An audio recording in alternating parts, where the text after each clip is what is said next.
이번에 지면은 또다시 챌린저스를 다시 해야 되는데 그건 너무 끔찍해서 절대 그런 생각하지 않고 무조건 이긴다는 생각으로 LCS를 노려서 열심히 하겠습니다. That sounds like it would be absolutely terrible, especially with those guys that have to cast it. Well, welcome back, everybody. We are about to get into game number 2 between Team Envy and Goldcoin United, where Goldcoin United in game number 1, it wasn't a decisive victory, but it was a victory that seemingly just exploded from nowhere. And that's kind of how the series in the first time around went, where, GCU was hanging on with Envy getting the little bit better of them in the early game, but not a significant lead. And then as soon as it got past the 25, 30-minute mark, Goldcoin United was able to win all those games. And a big difference this time around for Envy compared to what we saw yesterday was the bot lane laning for Apollo and Hakuho. Using that Zyra and Varus combination, we were able to get massive advantages. They had, on average, up 885 gold at 15 and a 4 CSD, so they were able to find kills as well as getting a CS advantage. And then today, in their first time that they run that lane matchup, they're down 50 gold and at -8 CSD, so a much worse day this time around. Yeah, and as we mentioned during the cast, because they didn't have their backbone of their duo lane to kind of hold them together in the 1-3-1 split push, even though they wound up having Lyra's Nidalee, even though Seraph was kind of ahead of the Rumble matchup, with the Camille versus Rumble matchup in the split push, they weren't able to hold on to the core of 3 in the mid lane. And not only did that wind up opening up Santorin to go assist some of those side lanes and make sure the damage was mitigated from that split pushing threat, but also the fact that they were able to take down 2 towers in the mid lane pretty much before Envy could get anything on the side lanes going. Right, I think that's the big thing, is that as much as Envy doesn't really play around their bot lane, they need them to be kind of playing well on their own. And then sometimes Lyra makes his way down there and they're able to get a gank off, or Ninja can make the choice to roam down there. This time, because the bot lane was losing, this Talon pick felt like it was pressure to keep going topside. Potentially could have looked for a path down behind the constantly pushing bot lane of MASH and Madlife, but they ended up not doing that, playing a very kind of telegraphed game plan, always going top over and over, and Santorin was basically following that pressure every time. Yeah, and the criticism of Envy, not this split, but in the summer of 2016, where it felt like it was a split team where the bottom half of the map was doing one thing and the top half of the map was doing the other. This time around, they're a lot more synergistic within their gameplay with each other, but it still feels like if one of those sides of the map isn't necessarily doing what they need to do, the team falls apart. Right. And Ninja got his signature Talon, was able to hang even with Phoenix, which not many people can say for the most part this tournament. But the problem came later on in the game. They over-focused on split pushing in that 1-3-1, don't react to the Baron pressure, don't react to the push in the bot lane, give up a bunch of inhibitors, and then they finally try and force around the last inhibitor turret, but GCU's far enough ahead at that point, as well as probably having a better 5v5 team comp pretty clearly, that they were able to finish the game out. Well, the Goldcoin United advantages really started with Santorin. We saw on the analyst desk the smart pathing from him to wind up going for the red side invade, wind up picking up a very early kill on Ninja after that because of the pathing, but pretty much just being wherever Lyra was trying to gank and just cutting him off from getting any advantages for the side of Envy. And this is kind of what some people were talking about in this specific matchup, is that the strongest point of Envy doesn't actually match up that well against Goldcoin United, because Santorin's no slouch at all in the jungle, and he can, for the most part, match him. As we all expect, Lyra's going to get the better of him over the course of a series, but not to the point where that necessarily takes over the series. Whereas Phoenix, great game 1 out of the Ninja to hang with him, but can he keep doing it? Can he keep putting out that performance, especially if he's forced onto a different champion other than Talon? Yeah, the pick and ban phase will be absolutely crucial, because we did see Goldcoin United aggressively attacking Ninja's champion pool as opposed to aggressively attacking Lyra's champion pool in the first best of 5 these guys played against each other, forcing on to an uncomfortable pick with the Vladimir, where he was not able to go head toe-to-toe against LeBlanc. And they still throw a couple bans at Lyra, but trying to force him off like a good champion is just never going to happen. Lyra will always find something to perform on. This time they go with the Nidalee because they want that extra magic damage for their team comp. Doesn't quite work out, but he's got so many things in this champ pool. You just want to limit a couple of them and get into a situation that you feel good about. That time around, getting the Graves was huge. I'll be surprised if Goldcoin United leaves that one up in case Envy looks for a first pick on it. We'll have to see. So far, they go with the Elise and the Ziggs. Team Envy going with the Shen, Vladimir, and Ashe early on. And more importantly, they swap sides now, so Goldcoin United will be on the red side. So while they don't have the ability to first pick something in the draft, they will potentially have the option to pick 2 first somethings, as we have seen a lot of these teams trading back and forth the more powerful pickups. And yeah, Malzahar ban going through. So we have Lulu, we have Graves, we have Camille, we have Varus, which they are going to be taking away for Envy. That's kind of just been Envy's, I wouldn't say their Achilles heel, but a very staple go-to in the draft phase is securing the Varus early on, but giving up so much else because of it. I liked it in yesterday's series because it did not seem like there was a good answer available for the side of Team United. Goldcoin just showed that they can run Kate Karma and do fine against it. So here, they can easily grab the Grave, securing what they consider probably the best jungler in this series, and still grab the Karma and Caitlyn right now and stop Envy from getting that bot lane that seemed to be an issue last time around. Well, the big question is now, do they wind up picking the Camille away from Seraph? Or do they let Seraph have that Camille matchup and then try to take a Rumble early on in the first pick phase? Well, we'll have to see, because if they do end up with the lopsided first round, the bans can start influencing that. Instead, it looks like they are thinking about taking away that Camille pick, feeling like they don't need to tunnel on picking their bot lane counter right now that seems so effective last game, excuse me, and instead wanting to limit Seraph's Camille, which, to be fair, was in a position to almost start taking over the game there. You felt how much pressure GCU was under in those side lane split push situations. It was the rest of the team of Envy who kind of did not do their job in making sure that the 3- and 4-man core didn't get stuff done. They gave up a Baron, which is a huge problem. But I guess they saw enough out of Seraph to say, we kind of want to react to this Camille pick. We don't necessarily just want to play Rumble into it again. Yeah, well, they do wind up getting the Zyra again for Team Envy and the Renekton, which was banned away in the game number 1 series. So that, of course, means that Seraph going to be on something that is considered a decent matchup into the Camille, especially early game. Renekton, kind of the quintessential top lane bully. Very difficult to beat him in the early game lane phase. GCU's response is going to be to secure themselves the Karma, but now we'll see if NB wind up attacking the AD carry champion pool coming out from MASH. And of course, Goldcoin United, by taking the support in the top laner, do not have an AD carry for themselves. There's no jungler picked up for the side of Team Envy. We could see more aggressive bans thrown at Lyra, or we could potentially see them targeting down that mid lane champion pool from Ninja again. We'll have to see what GCU decides to do. They go with the Talon pick. They saw enough out of it last game. I do like that. Even though Ninja, died early on, he still played the champion relatively well. And compared to what we've seen in other matchups between Phoenix and Ninja, Phoenix will usually find a way to get the better of him. So get him off his comfort champion. Envy also banning away the Caitlyn. I'll admit that I'm a little surprised to see GCU favoring the Karma as the more important part of that bot lane that was able to contest Envy's Zyra and Varus lane. Obviously, Karma's great against the two because she has the shields to poke out, or stop the poke from coming in a little bit, as well as having the speed up to get away from Zyra's roots and her plant. So it is relatively hard to play Zyra into Karma, and I do like it, but the Caitlyn did feel like such an important pickup for MASH. With the Ashe already banned away, there's a chance he gets forced onto a less than ideal pick here. Goku United going with the Lee Sin as their last ban, and now Envy have one more ban to throw away. It will go at Ezreal. Yep, so that means Ashe, Caitlyn, Ezreal all banned away. Marksman pool a little bit dwindling here. Lucian is still available, although Lucian into a Zyra and a Varus means that he's a little bit more shorter range, going to be taking a little bit of damage in the face of that lane. But that does leave out the Ahri pick here for Phoenix. It was banned out away from Ninja in game number 1. It'll be Phoenix taking that one for himself in the mid lane this time around. One of the champions that he did look very good on for Ninja. It is a little bit of an assassin, even though it's a control mage as well. It has that kind of play style working. It can be a little bit of both. And we saw Ninja have a good game in game 4 yesterday in E United versus an Ahri when he was the Syndra, taking that matchup again here. It is a little skilly of a matchup, is susceptible to jungle ganks. We saw one time when Ninja was getting collapsed on, was able to turn it around and trade some kills back in some jungle mid 2v2s, but it was not against the quality that we saw out of Santorin and Phoenix being the strongest pull in the map probably for GCU. Meanwhile, Team Envy has locked in the Syndra and the Kha'Zix. Kha'Zix not necessarily a go-to champion for Lyra, whereas the Kha'Zix has been a very popular pick out of the jungle. He himself has only played one game of it so far in the promotion tournament, and then one game of it looks like in the North American LCS split as well. Actually, a couple games of it in North American LCS, sorry about that. But not the most successful champion for him, and it is going to wind up being the Lucian as the last pick for Goldcoin United. So Goldcoin United, not the same kind of strength at the bottom lane. You mentioned how much pressure is going to be on Apollo and Hakuo to wind up getting those advantages they had in their series yesterday against E United. Goldcoin United, however, this time around, a little bit of a different style of composition. They don't necessarily have the same amount of ridiculous wave clear, but they do have a little bit more split push threat coming out from Solo's community. Yeah, GCU and Team Envy heavily changing up their team comps this time around.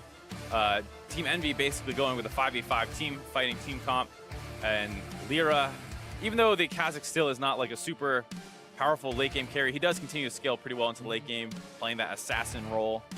And then the Renekton finally getting some beef here for Team Envy. Not a pure tank, but a bruiser, and that's better to have than nothing. Potentially the tankiest person we see on the Rift in game number 2. Both of these teams going for a little bit more beef, a little bit more strength coming out from different sorts of roles. We'll see who winds up coming out ahead in this one. Of course, you guys can let us know who you think is going to win. Hopping on Twitter, tweeting at LOL Esports, hashtag MVWin if you think they could tie up the series 1-1 here in game number 2, or hashtag GCU win if you think they can pull out to a 2-0 lead. Of course, they are up after a first game victory here from Gold Coin United. It's the best of 5 series, Marks. We got plenty of League Legends left on the day. We'll see who comes out ahead in game 2. Very different look here in game 2 between Envy and GCU. So one of the things that you tend to see in best of 5s is oftentimes game 2 looks a lot like game 1, where the team who lost is identifying what exactly were the problems in them. The mid-series adaptations can be a little slow in the first 2 games because you're not exactly sure if it was a draft problem and you want to relook at doing the same draft again but making fewer mistakes. Maybe Ninja doesn't die to that level 2 cheesy gank, those kinds of things. But this time around, both teams actually ending up with very, very different team comps. GCU grabbing the Camille this time, having much more of that 4-1 style, and Envy having a lot more early game advantages this time around. We talk about Lyra wanting room to work. Well, you've got probably a winning bot lane, what should be a winning mid, and a winning top lane. So you have all the tools in the early game to take this one over. And we did, of course, hear yesterday from Apollo, a little bit of a soundbite he gave us during the game against United, where he said that if you wind up losing momentum in this series and you have to kind of come back from behind, that's a scary position to be in. And of course, Envy, they already have some issues with their late game decision making when it comes to being in game. Their adaptation from game to game in a best of series also hasn't necessarily been their strength, only winning 3 matches overall across the best of 3s in the North American LCS. This is a point that they have struggled on, although they've had a lot of practice over the last couple of days at adapting to being down in best of 5 series. This one, of course, going to be the most important one of their careers, because if they wind up falling down 2 games to none, they're only 1 game away from, as mentioned on the analyst desk, losing their jobs. And then you have to go for the reverse sweep. And then you get all the memes start coming in. No one ever comes back from a 2-game advantage in the best of 5. We've seen that one heavily proven wrong in history. Multiple times it's been proven wrong. Been on the receiving end of one of those predictions going wrong. Not very fun. Looks like everybody at home, however, is still on GCU side. It was 82% before, so 2% Right, actually went back. they lost 2% after a victory. What happened? Who's flip-flopping? I think that'd be you. I hear you're the flip-flopper on the desk. That's what people always tell me. This time around, MASH and Mad Life continuing to push up pretty aggressively, getting a lot of poke down onto Hakuho. And this is kind of the big story for me is can Envy's bot lane bounce back? We talk about them being a little bit of a backbone and how we think that they should be able to get better of this matchup. And if they can actually do that, then you have a big opportunity here for Envy to get one of those monster leads that they seem to need because they have so many winning lanes here. You think that they'll be able to grab a big advantage. So bottom side of the map going to be a strong point for Envy, or at least one that they hope to be a strong point. Lyra in the jungle will also be trying to gain traction against Santorin. No early level 2 first blood kills for Santorin, and no early level 1 jungle invades for either side of the map. So Lyra just in a straight up jungle matchup, maybe trying to get some advantages over Santorin, who was unable to gain last game. Of course, you mentioned the Kazakhs, not nearly as much of a power farmer as the Nidalee pick was. A little bit better when it comes to the team fighting phase of the game, but also very good at singling out targets in their own or his own jungle. So we'll see if he tries to get a little bit aggressive against Santorin. This Graves pick for Santorin, though, has worked wonders. The Challenger Series alone was a pick that he was extremely fond of, just sitting back and farming up and counter-ganking on. We saw that style prove extremely successful for him in Game 1. Still a little bit more aggressive play out of him over the course of the promotion tournament, though, which is something that he definitely needed to do given the level of competition he was up against in the jungle position, both Rainover and Lyra in the promotion tournament. Some of the best junglers in the North American scene are fighting for their jobs, so you can't have that kind of sit back and just farm out play style against such aggressive playmakers early on. He's really stepped up to make his own plays, getting that really early first blood off the level 1 invade last game.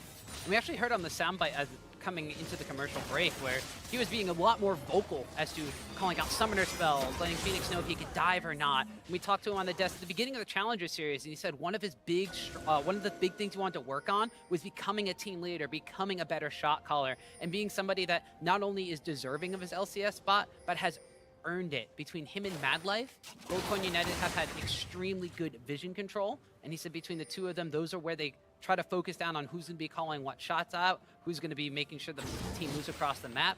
And so when he's got that pressure on his shoulders, on top of the fact that he's playing against some of the best junglers in the NALCS that somehow wound up in the promotion tournament, he's been able to adapt to that pressure too. We talked about Envy falling behind in the series, and we don't know if they're going to be able to adapt to the pressure. They're afraid of it. Santorin stepped up to that challenge massively. You can definitely look at the promotion tournament a little bit like a bit of a tryout in some senses, because obviously everyone's watching this tournament. You're playing against LCS caliber teams, people that they have been battling all year long, so you get to see a better relative skill test than you might if it was just the challenger teams playing against each other. So Santorin having a great promotion tournament so far. Hope to see more out of him regardless of what happens here today. I mean, he himself was no slouch. Made it to Worlds with TSM. So Bit of a history with that guy. yeah, trying to step back up into that form. But meanwhile, on the side of Envy, well, this team here, a little bit more struggles throughout their entire NALCS split. But Lyra coming up into this top side of the map might be trying to make something happen with this aggressive Renekton pick from Seraph. Although Santorin, once again, finds himself immediately there. Seraph trying to turn around now that Lyra's here. Santorin's going to get stunned up and taken down. First blood goes over to Lyra. Good 2v2 there by Envy. Seraph working a little bit as a meat shield there. A lot of damage pumped into him early on, but Renekton, one of those very aggressive bruiser picks in the early game, can take a beating, and it allows Lyra and him to focus back down onto Santorin, picking up first blood. Big advantage there for Envy, grabbing that one away. Phoenix tries to make something happen in the mid lane, knowing where both junglers are, not actually able to convert into a kill. Nah, winds up missing out the charm after the Spirit Rush. There's no kill threat there, as he does have the exhaust in the mid lane, but still continuing to apply pressure onto Ninja. Flashes forward, misses out on the charm, but he is going to get an exhaust out of Ninja. Has to exhaust back after the ultimate comes out here. Now it's going to be Lyra running in. Phoenix extremely low. Force of will picks up the kill. Uh-oh, this is the scary early game out of Envy. Already coming into effect just 6 minutes in here. Get a kill in the top lane. Lyra instantly makes a visit to the mid lane, where Phoenix has been playing super aggressive. He's able to help secure a kill there for Ninja as well. When we talk about how much stronger their laners are in the 1v1s this time around, able to convert those into kills with the help of Lyra. So early game Envy, looking like shades of their former selves with 2 kills on the board, made to the none of GoldCoin United. Madlife going to step up, stops the recalls coming out here from Apollo. That has let Mash go back and pick up a Bilge Ward or Cutlass early on, though they are at a CS deficit because he's been away from lane. But Madlife, flirting with disaster, drops down a little bit low there. And we can see just a replay of what happens in this mid lane fight. Phoenix had already used the Spirit Rush, thinks he'd get a Flash Charm. He's going to wind up connecting. Nope, goes to a flash charm, misses that one, gets exhausted, turns around here to land the exhaust onto Ninja, but all the ult damage already came through. It makes him an easy stun target and leaves him a little out of position for Lyra and Ninja to come in and get a couple more kills. And it's not just the kills this time coming in from Envy. They have CS leads almost everywhere aside for the jungle position. They have about a 20 CS lead in the top lane, 5 CS lead in the mid lane, and a 10 CS lead in the bot lane. So not only do you have 2 kills, you also have a 2,000 gold advantage. Yep. So 2,000 gold up for Envy. Looking like the Envy that we know and love. The Envy that we expected to show up in this promotion tournament. Phoenix Mia on the mid lane. No flash, no exhaust, just that Spirit Rush available. Lyra knows that there's some summoner spells down over there. Hovering around the mid side of the map. Is going to get spotted out by a ward and a couple of pings coming down, though. GoldCoin United, though, grouped up as 3 now in the mid lane as Madlife's found his way up in here. Santorin also kind of poking through. But Lyra set his sights on that red buff invade. Got down a ward a little bit earlier before. Sees the timer on the red buff, going to steal that one away. And GoldCoin United now reacting a little bit slower than they were in game number 1. Just sees the exit there. A little greedy on the side of GCU there, wanting to secure vision down onto the red buff of Lyra, hoping to find him down there. Lyra instead already on the top side, stealing that away. GCU try and get back up there in time, not able to do so, so they don't even get the trade of the red buff steals off. Lyra just getting a straight advantage there. Some early game advantages for Envy are lining up pretty nicely. A lot of them coming through Lyra, whether it be the first blood on the top side or Ninja getting a little bit of assistance in the mid lane. Phoenix going to land the charm, but Over Deception already gone out, so there's no extra return damage there, just more surviving for himself. Hakuo, though, knows that this blue buff is available. GoldCoin United have to come over here to defend it, and they will be able to pass it off to Phoenix. And Lyra's having a great game, but also the solo laners are having a much better game as well. The fact that they're already getting CS leads a little bit on their own. Obviously, Lyra's helping those out, but they are such an early game team. I do like the idea of just drafting better lane bullies and being able to kind of convert their small advantages that Lyra always is able to find for them. So this time around, actually turning those into bigger advantages. And then the bot lane, not quite winning still, but at least they're not getting shoved in over and over quite like they were when they were up against that Caitlyn pick. Right, the bottom side of the map definitely holding their own a bit better in this matchup. A little bit of help from the ban phase, as they did wind up putting MASH down all the way down onto that Lucian pickup. You mentioned before, may struggle against some of the range coming out from the Zyra and the poke coming out from Varus in that straight 2v2 matchup. Top side of the map, about a 23 CS advantage in favor of Ceres Renekton. A lot of that coming because of the pressure that Lyra is able to put down with that first blood kill, but also just straight up the Renekton lane bully pick. Doing a little bit better early on in the lane phase in the Camille versus Rumble. Although Seraph going to be slicing and dicing in here. The Hextech ultimatum goes down because Santorin's around the backside. Lyra's here. Sarah's going to wind up drop down extremely low, but Lyra jumps in, takes Solo down extremely low, and they're not going to be able to trade a kill onto Seraph. Now Santorin finds himself in trouble. Red buff on a flash forward from Lyra. Double kill picked up. Tastes his feet. Ah, it's a disaster. That play takes a little bit too long to develop. It gives Lyra enough time to collapse up into the top side. They try and open up on Seraph. Now the bot lane's going crazy too, knowing where all the junglers are.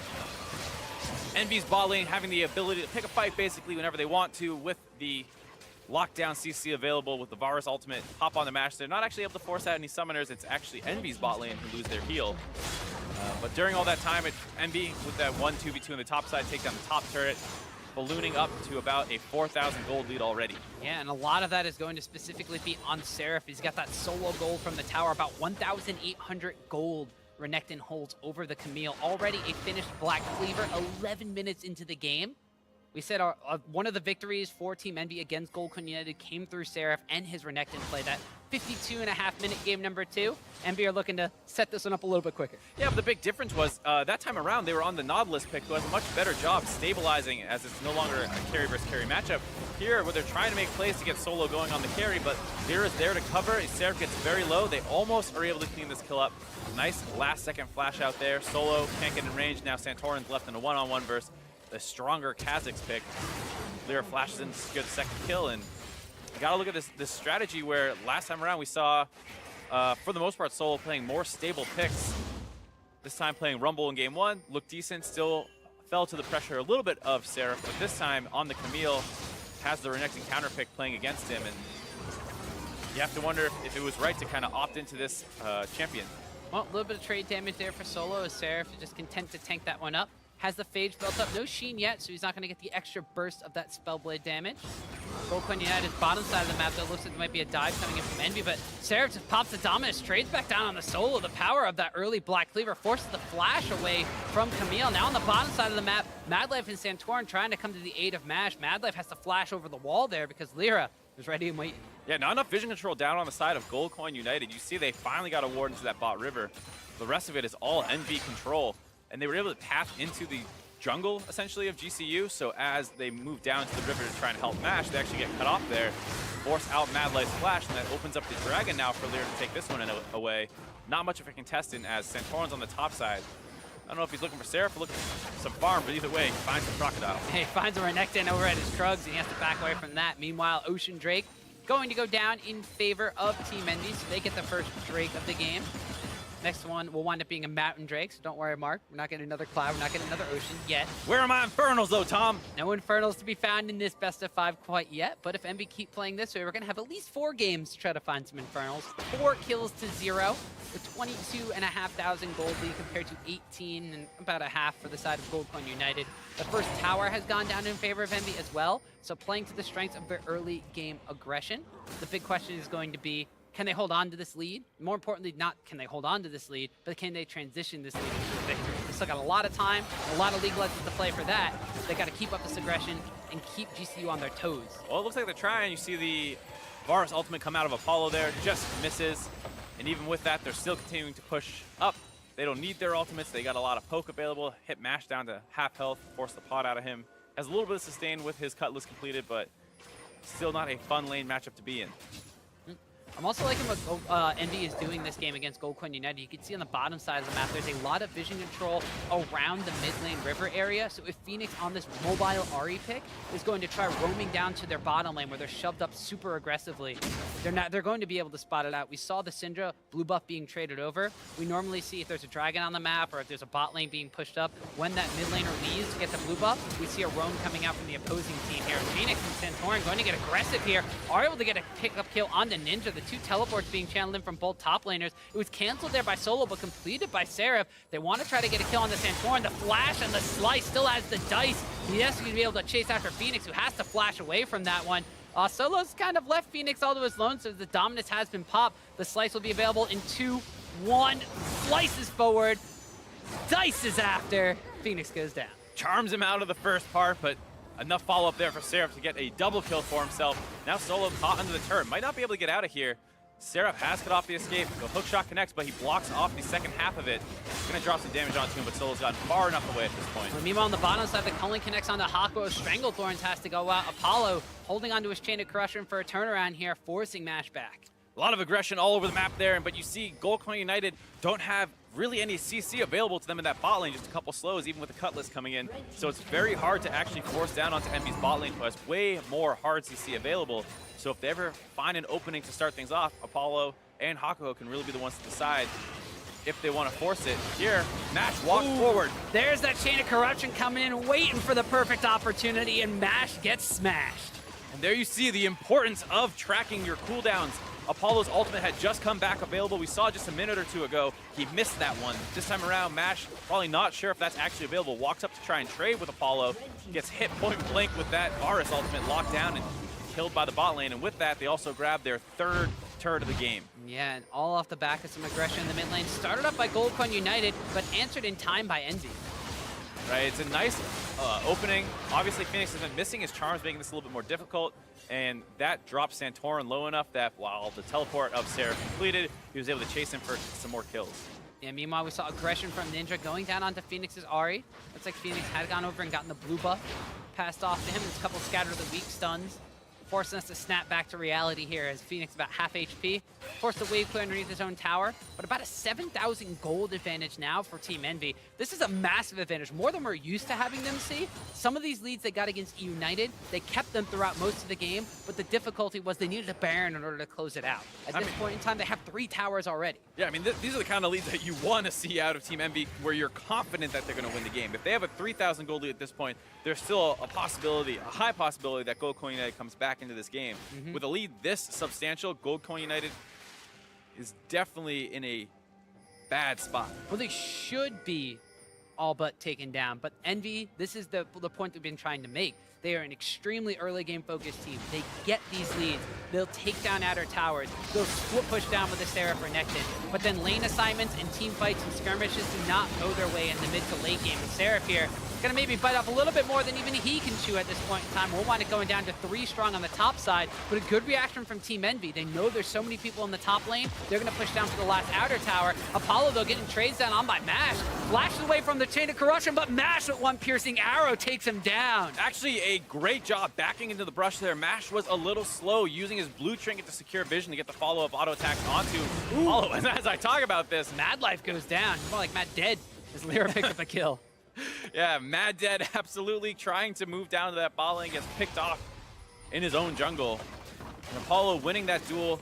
I'm not sure Mash would have won it anyways, but he was a little slow on that blue trinket, and it gave Apollo enough time to get his piercing arrow off cooldown again and lands that final shot to finish him off. And this is coming apart at the seams now for GCU. Yeah, Envy taking aggressive trades and winning them all across the map. So Envy, these early game advantages, they know that they have them on their individual players, and they're matching them up against their weaker counterparts here. Even in the AD carry position down this bot side, Mash, I thought he could win this duel, but like you said, the vision control on that brush was crucial. Right, so he starts off with the culling here. Apollo doing a good job dodging out on a lot of that damage. Apollo decides he still wants to, or Mash wants to still take this fight. Does get a good trade there, but then here drops vision on the double tap. I'm pretty sure if he had him, he would have finished off Apollo. His health wasn't actually that high, a lot of that coming in from the mastery. So very close duel there. Apollo coming out on top, both of them missing their ultimates. It was very scrappy, good flash by both of them, and Apollo with that extra bit of gold lead able to win that fight. That's what happens when you have blight stacks and you have a level 5 piercing arrow from that Barret. Just massive amounts of damage chunking down through Mash. All across the map, like you mentioned, Envy turning these gold advantages even higher and higher. About an 8,500 to 9,000 gold lead is where things sit right now for the side of Team Envy. 4 towers compared to 0, and they got the only dragon on the map in their name as well. Next one's going to be a Mountain Drake, so if you have questions about how they break the base, that could be something they fall back to. But Goldcoin United, they're going to be looking to get a little bit pushy, a little bit aggressive. Once again, going down on the Ninja, using that exhaust aggressively, coming out from Phoenix, but Lyra's on the backside. GCU have to back away from this. Able to force out both summoners of Ninja.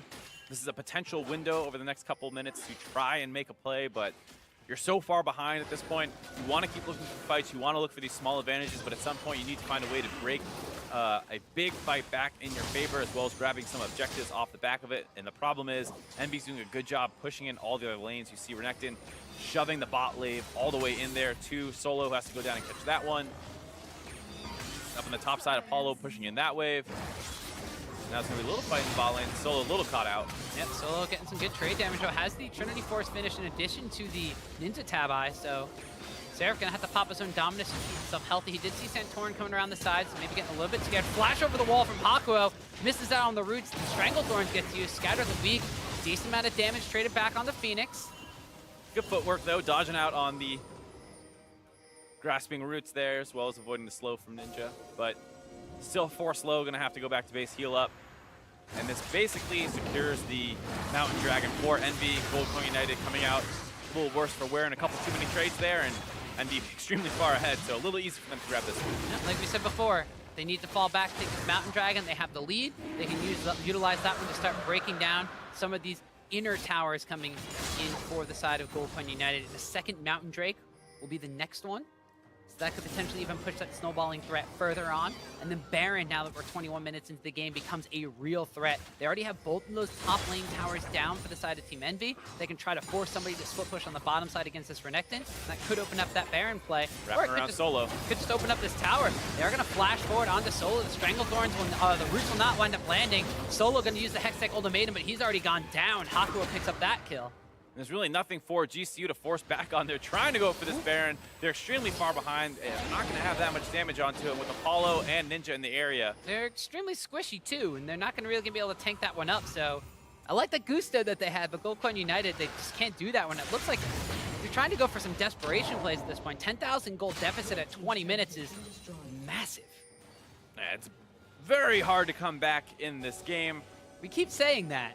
But this is Team Envy, and we saw them stall out against United in one of the games of their best-of-5 series yesterday. It took them until they got 2 Barons 10 minutes later to close out the game from this exact standpoint of a 10,000 gold advantage at 20 minutes. So what we're saying is don't count your chickens before they hatch with Team Envy here, but the Dragons are on their side this time around. Being able to pick up a double Mountain Dragon is huge with the kind of still push comp, but Apollo walks a little bit far forward here. He's going to get caught out of position. Mash is just ready and waiting for that one, even though the Stranglethorns pop him up. It's Apollo that goes down. Good pick off there by GCU. Mash had pushed in the top wave, acted like he was going to recall out, and instead stayed in the brush. GCU need to be a little bit careful because Envy are still the stronger team. They're rotating up, but Mash is going to be able to recall out. And they're going to have to take a moment to reset. This brief reprieve coming in for GCU, and this is what we talk about, how Envy might stall out despite having this massive advantage, is the fact that they can get picked off. We saw that happen a couple times yesterday, and that forces them to need to take an extra minute or two to calm down, and then a skirmish doesn't go that well, and they're forced to retreat again, and next thing you know, you're 30 minutes into the game, and the enemy team's starting to scale back up. Yeah, well, Apollo, a little bit too far ahead of the rest of his team there. You mentioned that Envy, sometimes the coordination, their lane assignments in the later stages of the game, mid to late game as we are in the mid game now, sometimes get themselves into a little bit of trouble. We'll just see if they're able to adjust to the fact we do have Apollo going up into the top side all by himself again.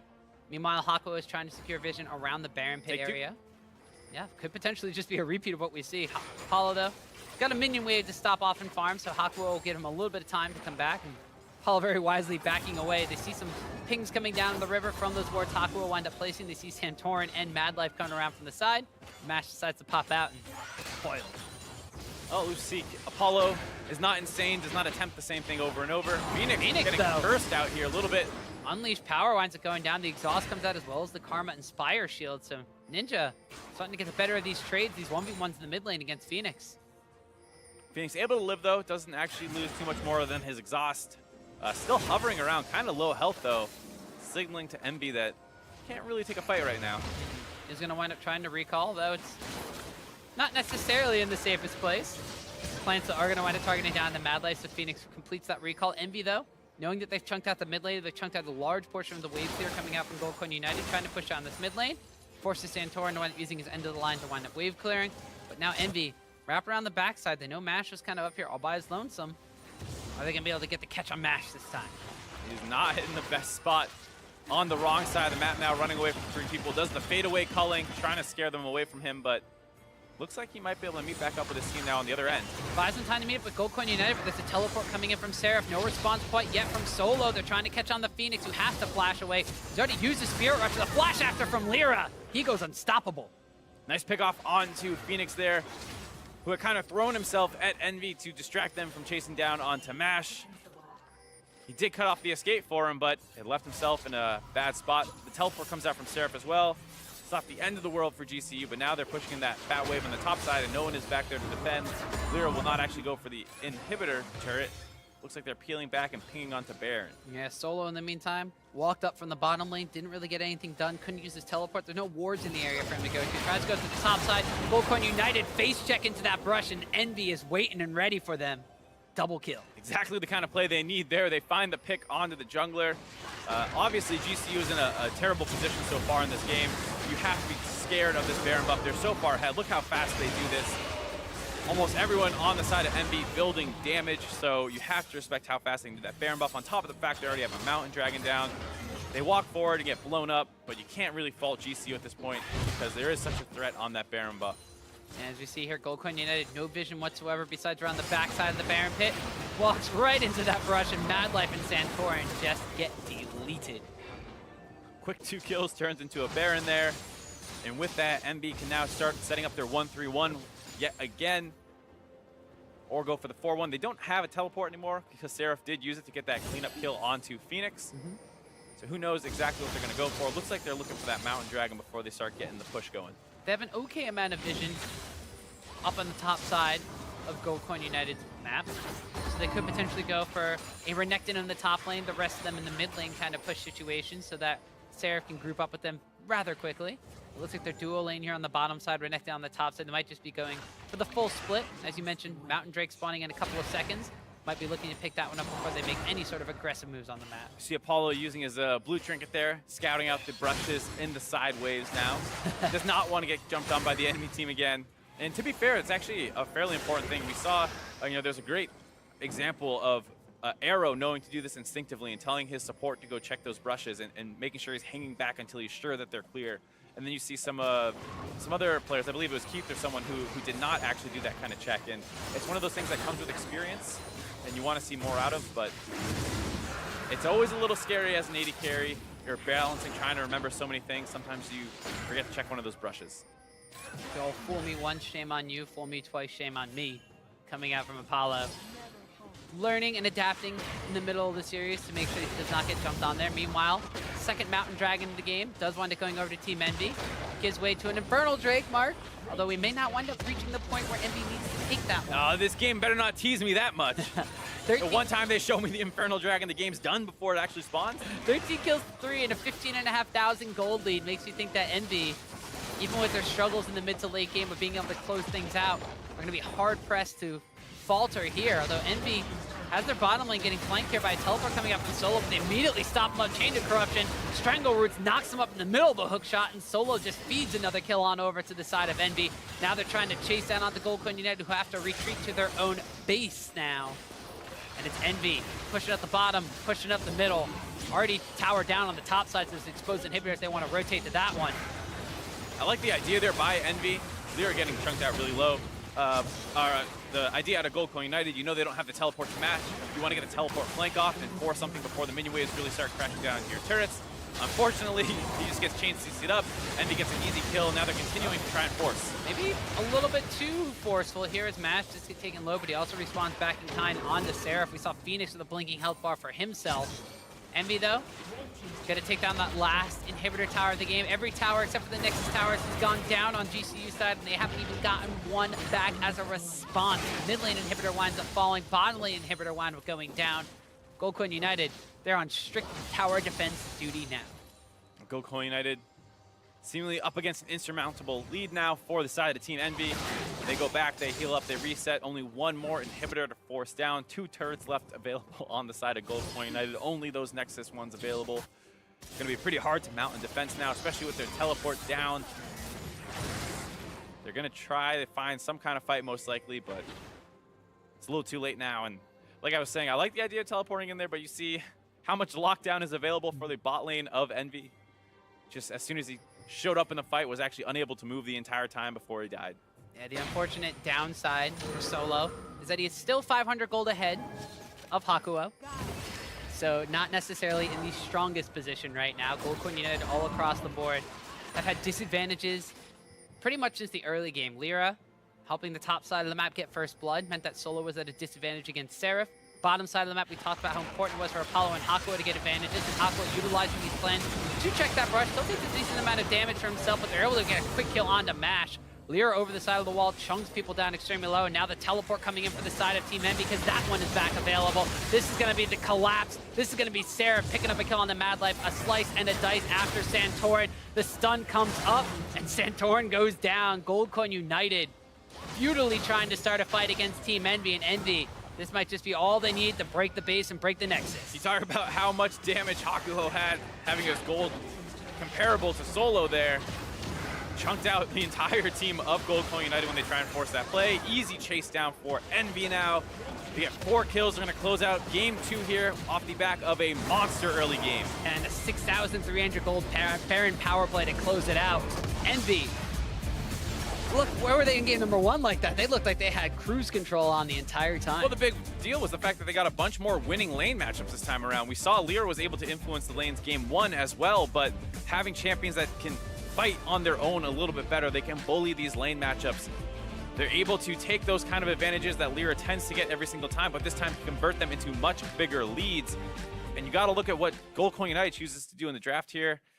We saw Solo playing a lot of tanks in the first time that these guys played, now playing 2 games in a row of carry champions. Not saying Solo can't play that style, but when you're scared most about getting snowballed on in the early game and you take these more volatile matchups, it might not be playing the game plan for the best for Gold Coin United here. Yeah, and the thing is, about the Camille being left open through the ban phase, they felt like they had to take it, but they were not able to ban the Renekton again like they did in ban phase number 2.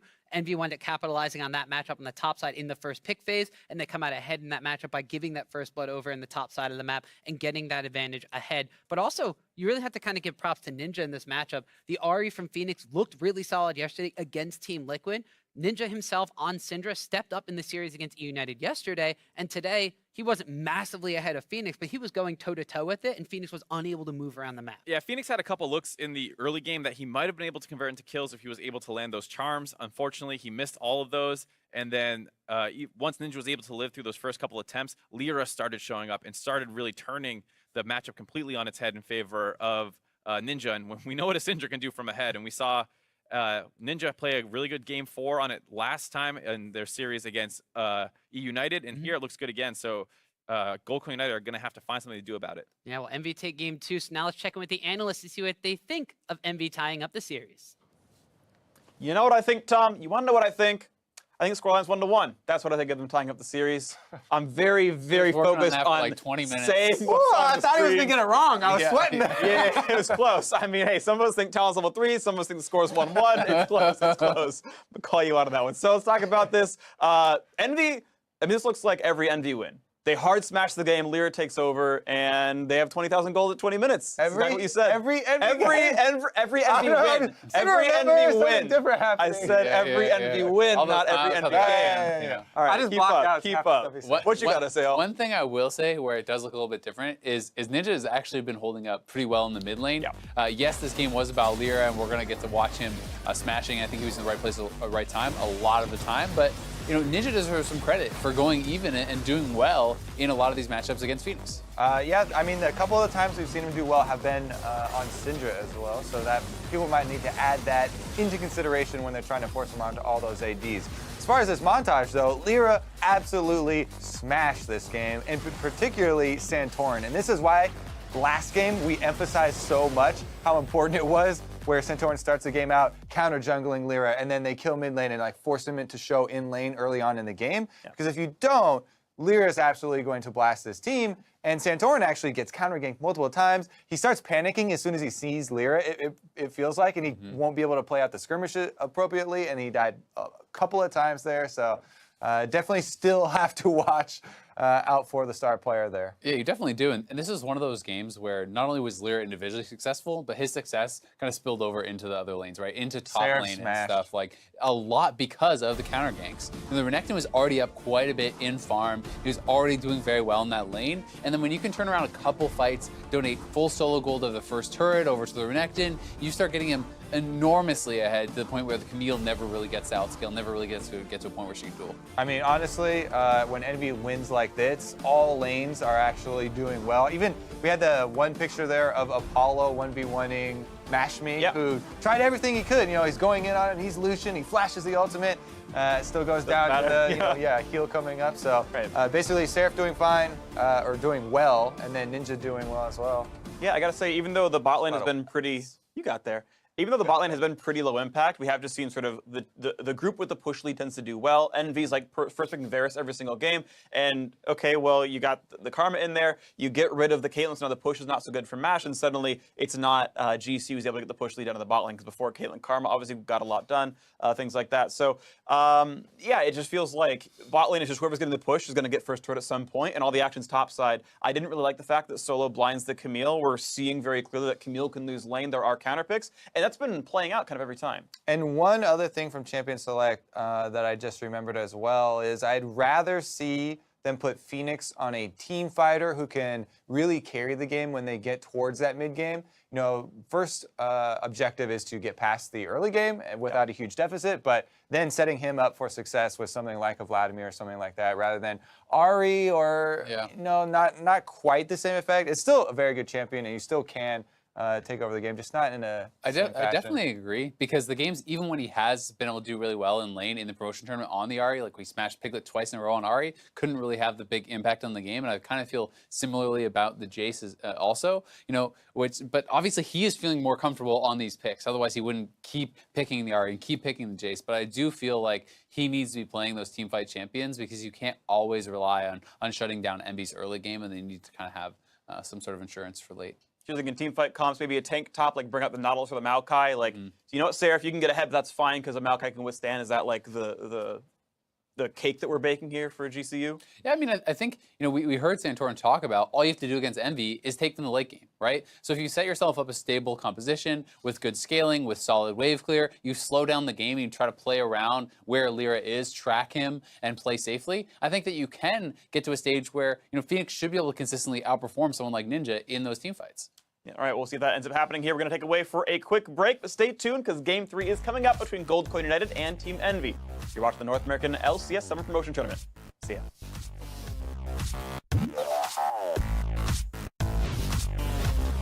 Seraph trying to turn around now that Lyra's here. Santorin's got to get stunned up and taken down. First blood goes over to Lyra. Lyra jumps in, takes Solo down extremely low, and they're not going to be able to trade a kill onto Seraph. Now Santorin finds himself in trouble. Red buff on a flash forward from Lyra. Double kill picked up. No flash.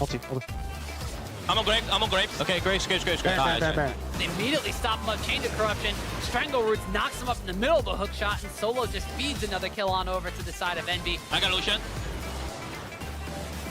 Alright, no, I can't see. TP here. Go. Okay, coming. I have Jonias.